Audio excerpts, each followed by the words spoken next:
सोमवती अमावस्या के पावन अवसर पर श्री महंत बाबा विनोदगिरी जी ने बाबा अमीरगिरी घाट पर भक्तों के साथ पूजा पाठ किया। विधि विधान से पितृ तर्पण कर अपने भक्तों को हरिद्वार में आने, गंगा में स्नान करने व संतों की आज्ञा का पालन करने जैसे बहुत सारे ज्ञान और नियम बताए। उन्होंने सोमवती अमावस्या के महत्व को भी बतलाया। उनका कहना था कि द्वापर में कभी भी सोमवती अमावस्या नहीं आई थी, जिसके लिए पांडव अंतिम चरण तक तरसते रहे।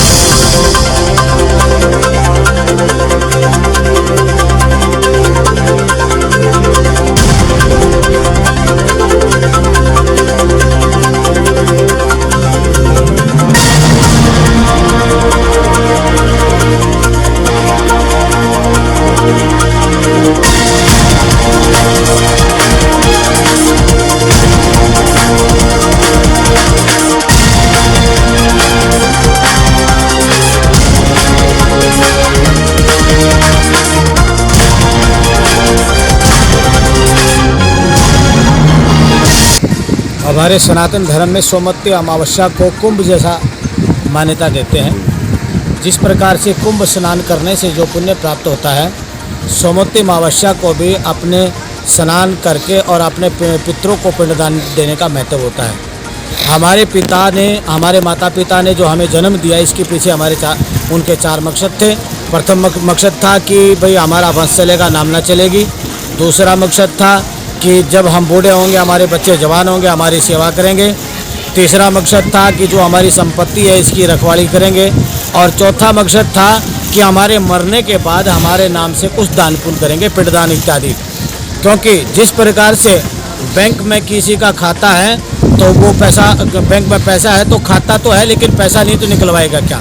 तो इसी प्रकार से ये जो हम दान पुण्य जो कर रहे हैं, तो बैंक में डाल तो कोई भी सकता है, लेकिन निकलवा नहीं सकता।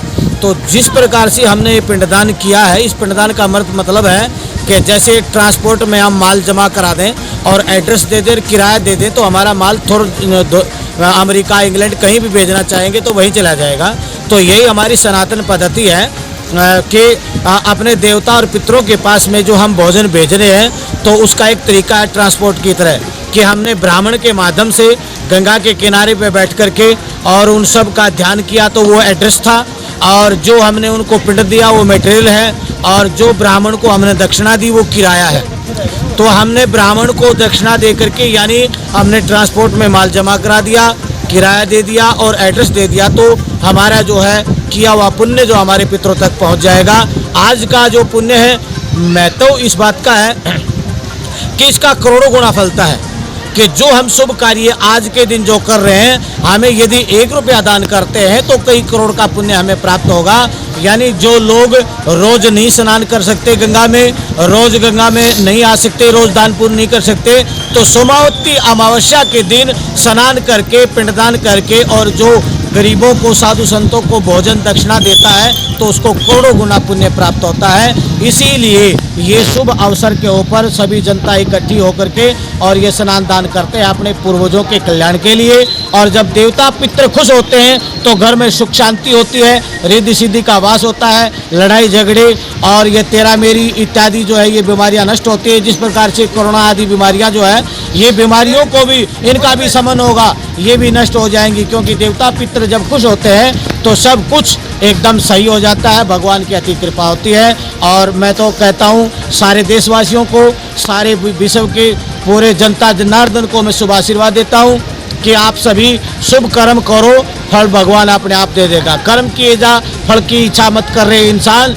जैसा कर्म करेगा वैसा फल देगा भगवान, यह है गीता का ज्ञान।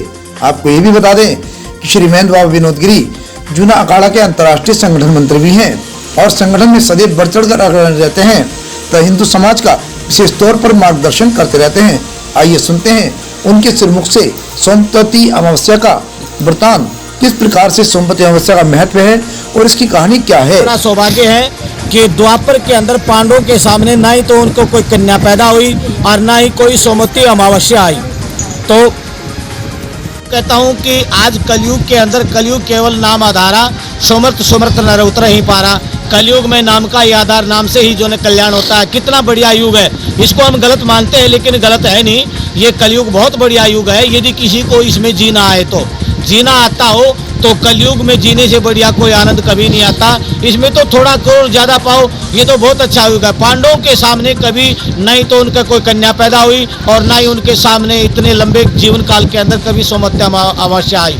यदि सोमवती अमावस्या पांडवों के सामने आ जाती तो वो अपना राज और सर्वस्व अर्पण करते थे, दान कर देते थे, क्योंकि उनका वो जो है उनके सामने आई नहीं, यदि आ जाती तो वो कर देते, क्योंकि इसका जो महत्व है वो करोड़ों गुना, देखिए ना गुना।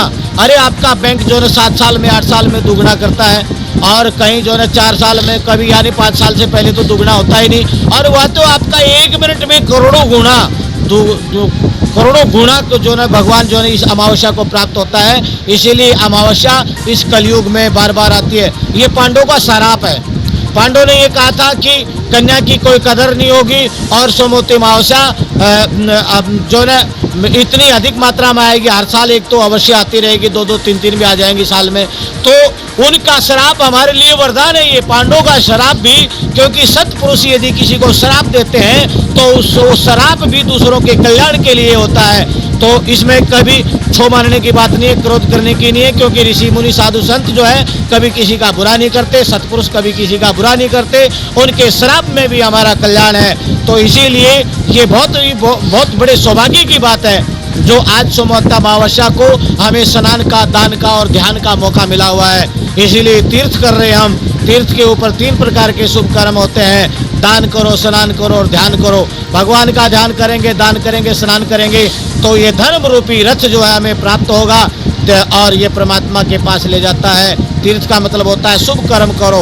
3 प्रकार के शुभ कर्म करोगे, आपको एक धर्म रूपी रथ मिलेगा जो परमपिता परमात्मा के पास सीधा जाता है और आपका कल्याण होगा। और जो है ना बहुत ही जो है ना सौभाग्य की बात है। सभी को मैं आशीर्वाद देता हूँ और सभी से प्रार्थना करता हूँ कि अपने जो परंपराएं हैं, परंपराओं का कभी त्याग नहीं करना चाहिए। परंपराओं में शांति तो मिलती है, लेकिन सुख भी मिलता है। इसीलिए मैं सभी से अनुरोध करता हूँ और गंगा मैया को प्रणाम करते हुए मैं अपनी वाणी को विराम दे